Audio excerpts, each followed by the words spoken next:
a question over here. This is for Christina, the social media correspondent. The youth, as mentioned a few times, I'm over here like, where? I don't know what that means. As the social media correspondent, do you get a lot of response from older adults? And the reason why I say this, I have personal experience of going home to my mother's house and hearing the voice before I even turn the corner. She's deaf. She's sitting on the edge of the chair. She knows all of you. Is she tweeting us? What's that? Is she tweeting us too? No, she can't. But I want to say, what is the age range you're getting on social media from people? Are you getting people over 40, over 50? Absolutely, absolutely. Our age range has definitely grown. I mean, it started off, I felt like it was a younger, like maybe a core fan base in their 20s and 30s that kind of really knew Twitter and Instagram. But I think as it's grown, I find the audience has gotten larger, and it's been from every age to really young to, I'd say, well above their 50s. You know, if you look at the picture, you know, it sparks your interest to look at the picture and see what they're talking about. And they usually like Blake, right? No, but they're all very invested into the show, and they love the show. We have great compliments from everybody from all ages. So it has grown, and social media has played a big part of the show. And I have one other question. Carson Daly was very kind to answer this earlier. Is Record Store Day. It is a national and international phenomenon that just happened to happen this Saturday on 420. What was the last record each of you? What was the last record each of you have bought, even if it was several years ago? Record Store Day needs to move off 420. I'll tell you that. What do you mean, man? The last record that we bought. Yes. Or CD. What was the last piece of music you physically purchased? Yeah. My last physical CD I bought was Justin Timberlake's last album. You bought them? Yeah. I bought the physical CD, now I bought that. I bought it from Amoeba, a Steel Pulse record, Earth Crisis. I saw on vinyl, but I just wanted to have for memorabilia sake. On 420, really? Steel Pulse. Not on record day. I didn't know it was record day. It's a special day for a lot of things. It's a special day for a few things. I bought Bowman Brothers Greatest Hits for about the 4th time. Yeah, physical copies, I can't remember. Blake has an album at the dollar store on sale. I kid you not. He does. A friend of mine bought that. Long hair. Picture I sent. What do you mean it's on sale? 99 cents, man. They're waiting on you. Anybody else buy it? Y'all don't buy a record, y'all just listen to yourselves. It's true. What was the last physical? No, I can't even remember the last album I bought like at a store. Pistol Annie's. You bought Pistol Annie's. Not at a store. I didn't really buy it. I just told you I did.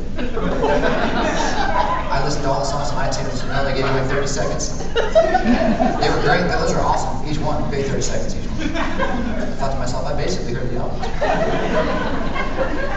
Go ahead, say it. Can I just tie it in? There is another convention coming up at Century City in May. Seriously, it's the National Association of Record Merchants. Yeah, it's been around for years, so I'm just telling you, NARM and record stores are alive and well, so the voice gives voice to music, but it's, you know, yeah, I mean, it's just a perspective. I'd like to say one thing about that too. Like, I think that living in LA, Tower Records was a huge institution. We always would go there. I grew up going there, and it was like paradise because it was everything you could possibly imagine under one roof.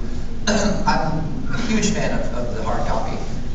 The one thing I would say is that, you know, we've for some reason, not for some reason, for the internet, we've veered away from that right now, and that's not what people are doing, and that's not how people are really getting their music most of the time.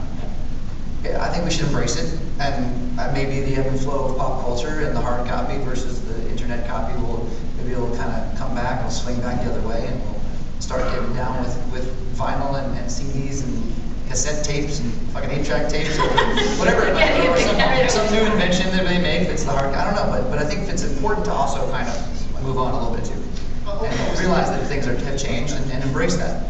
Also, as a dad with high school and college age kids, these kids all have vinyl records and record players, and cool kids in college and high school are buying vinyl. And the reason I've bought a lot of vinyl records lately for my kids, and they're loving getting the albums and the artwork and reading the sleeves. So there's certainly a resurgence amongst kids in their 16, 17, 19 kids. And that's so good to hear, and that's such a beautiful thing to be able to do.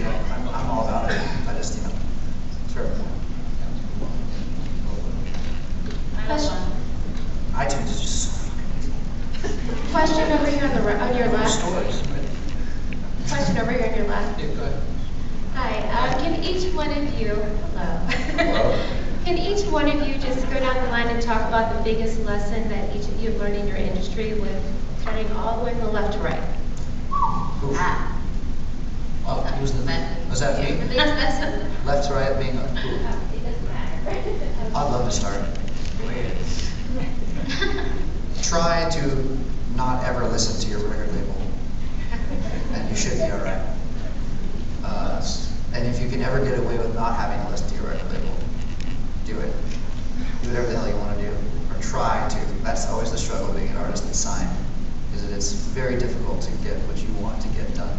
So from a creative standpoint, always kind of rage against the machine a little bit.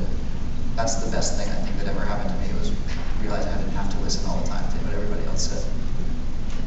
That's how I really feel. Thanks. Am I the next one? I guess what comes to mind now is what my school music teacher once told me. He basically told me to get rid of my vibrato because he thought I sounded like a goat. That was a terrible mistake, terrible advice. Because I think that's one of the most signature things about my sound is vibrato. So I obviously didn't listen to him.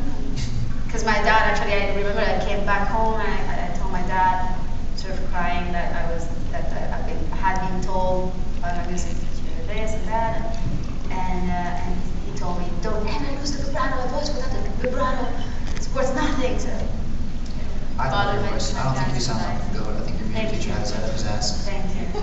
Any other animal you think I sound like? No. Goat be the greatest of all time. Wow. Good one. I don't need to like train that, man. Sure. You just always listen. I can't say that there's anything specific, but I will say this. When I first started, I completely lost my voice, and in part to the fact that, young boys go through a vocal change, and you lose your voice. So, and I think earlier I talked about that opportunity to get back up. My label could have 100% turned it back on me, but they gave me an opportunity to show, that I could come through that moment. And had I not only had their support, but had I not had my mother and all the people to support me in getting back up on the horse and continue to go, I would have never, become the artist that I am, and eventually win Grammy for Best Vocal Performance. Stuff like that kind of represent the milestone. How long did you lose your voice? I lost my voice for about a year and a half. Wow. What age? I was 14. Wow. That's probably one of the most tumultuous moments and things that have And happened. go through that change. Yeah. It's really tough. Yeah, you know what I'm talking about? Doesn't happen. It doesn't. I should Think I can happen to a Yeah. All of a sudden, when you wake up one morning, you're like, hey, Mom, can I get some pancakes? See, that never happened to me, man. I still try to do that, I can't do it. So, Somebody wake up late. I don't even know what the question is anymore. How long did it take for your balls to drop? Ladies and gentlemen, the answer goes to the next one. Falls out of guard.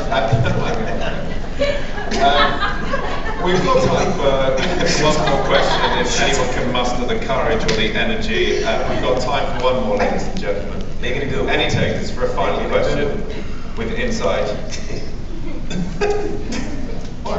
Call it a wrap then. Thank you, ladies and gentlemen. Thank you all.